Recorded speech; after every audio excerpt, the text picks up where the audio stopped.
శ్రీకాకుళం జిల్లా నందిగాం మండలం పెద్దలవునపల్లి గ్రామంలో గత కొంతకాలంగా పెద్దలోనపల్లి 124-25 సర్వే నెంబర్లలో సుమారు 30 ఎకరాల చెరువు గాయాల భూములను కొంతమంది ఆక్రమించుకున్నారు. గత ప్రభుత్వంలో రెవెన్యూ అధికారులు వీటిని ఆ లబ్ధిదారులకి చూపారని, ఆ రెవెన్యూ అధికారులు చేతివాటం వలనే ఈ యొక్క చెరువు గయాలు భూములు సుమారు 30 ఎకరాలు వేరే వారు కొనుగోలు చేసి రిజిస్ట్రేషన్ కూడా జరిపారు. అయినప్పటికీ ప్రభుత్వ రికార్డులు 1B అడంగల్లో మాత్రమే చెరువు గయాలుగాని చూపిస్తుంది. కూటమి ప్రభుత్వ భూములపై దృష్టి సారించి సర్వే జరుగుతున్న తరుణంలో దీనిని వెంటనే ప్రభుత్వం ఆధీనపరుచుకోవాలని స్థానికులు కోరుతున్నారు. దీనిపై నందిగామ ఎంఆర్ఓ సోమేశ్వరరావు మాట్లాడుతూ, ఇది గయాలు చెరువు కనుక మేము ఈ రీసర్వేలో ప్రభుత్వానికి అప్పజెప్తామన్నారు.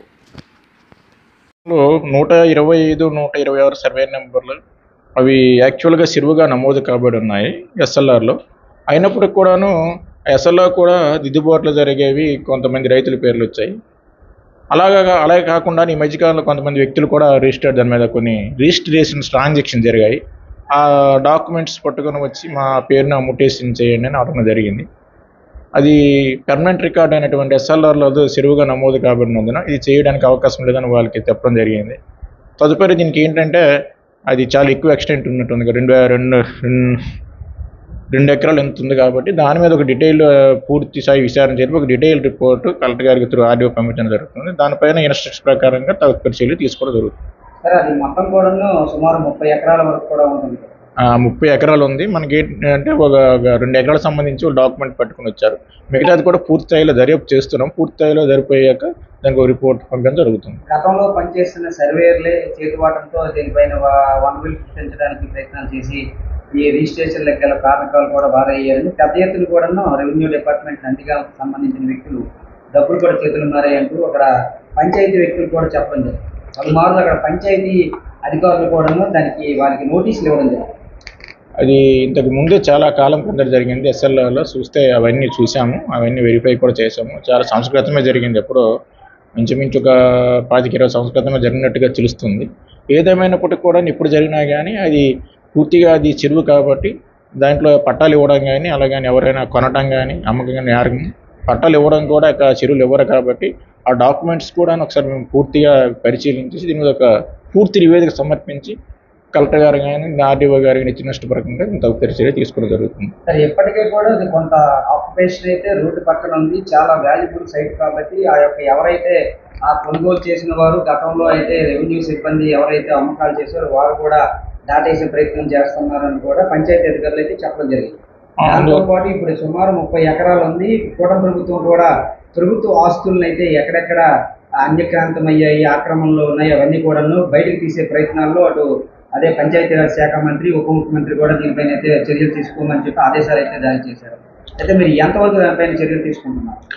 తప్పకుండా ఇప్పుడు రీసర్వే కూడా స్టార్ట్ అయింది కాబట్టి ప్రజెంట్ దాంట్లో ఆ గ్రామం కూడా రీసర్వే మేము చేస్తాము. రీసర్వేటప్పుడు పూర్తిగా మనకి ఎంత విస్తీర్ణం ఉంది, ఎంత విస్తీర్ణం ఇలాగ ఎంక్రోచ్మెంట్ జరిగింది అని అవన్నీ విషయాలు కూడా మేము లోతుగా పరిశీలించి ఒక నివేదిక సమర్పించడం జరుగుతుంది. సరే, దాంట్లో ఎవరైతే రెవెన్యూ అధికారులు ఉన్నారో వాళ్ళైతే 20-30 సంవత్సరాల క్రితం జరిగినట్టుగా పాత పెన్నుల్లో పట్టుకొని ఎస్ఎల్ఆర్లో దిద్దుబాట్లు చేశారని మరికొందరు రెవెన్యూ అధికారులే బయటకు చెప్పడం జరుగుతుంది. అది జరిగింది కేవలం ఒక 7-8 సంవత్సరాల లోపు మాత్రమే ఇది జరిగింది. అటు వైసీపీ ప్రభుత్వం వచ్చిన కొత్తలో దీన్ని అయితే ఆక్యుపేషన్ చేసి పలువురు చేతులు మారాయంటూ కూడా అక్కడ గ్రామస్తులు కూడా ఆరోపిస్తున్నారు. అది మనం నిర్ధారించలేము, ఎందుకంటే ఎప్పుడు జరిగిందని మనకు తెలియదు. పరిశీలిస్తే కొద్ది చాలా సంస్కృతం జరిగినట్టుంది. ఏదేమైనప్పటికీ కూడా ఎప్పుడు జరిగినా కానీ అదైతే సరైన పద్ధతి కాదు. కాబట్టి అది చెరువుగానే ఉంచుతాము. చెరువుగానే ఆ బౌండరీస్ కూడా మేము గుర్తిస్తాం. ప్రజెంట్ అయితే కొంతవరకు ఎంక్వైరీ చేసాము. దీనిపైన పూర్తి విచారణ చేయాల్సి ఉంది. అవన్నీ చేశాక ఎలా జరిగింది, ఏం జరిగింది దీనన్నిటి కూడా పరిశీలించి ఒక నివేదిక సమర్పించిన తర్వాత పూర్తి నివేదిక వచ్చిన తర్వాత తదుపరి చర్యలు తీసుకోవడానికి అవకాశం ఉంటుంది. స్థానిక గ్రామస్తులు అయితే కూడా రెవెన్యూ అధికారులను విమర్శిస్తున్నారు.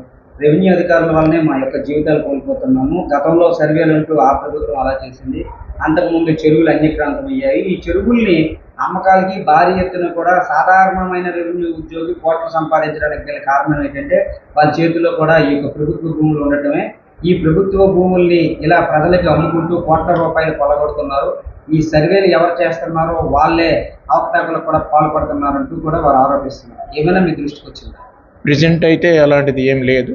సర్వేలు చాలా సక్రమంగా చేస్తున్నాము. ఏదైతే ఎక్స్టెంట్ ఉందో చెరువులు కానీ గవర్నమెంట్ ల్యాండ్ కానీ మేము మొదటగా సర్వే ప్రారంభించినప్పుడే మొదటగా గవర్నమెంట్ల ఆస్తులు ఎక్కడ ఉన్నాయనేది ఐడెంటిఫై చేసి అవి నిర్ధారించుకున్నాక తర్వాతే ప్రైవేటు భూములకు వెళ్ళి మనం సర్వే చేయడం జరుగుతుంది. అలాంటిది అయితే ఇక్కడ జరగదు. ఇది వరలో కూడా జరిగే అవకాశం లేదు. అలా ఏమైనా మా నోటీస్కి ఉంటే తప్పకుండా దాని మీద ఎంక్వైరీ చేస్తాం. ప్రస్తుతం అయితే కనుక ఒక వ్యక్తి బిల్డింగ్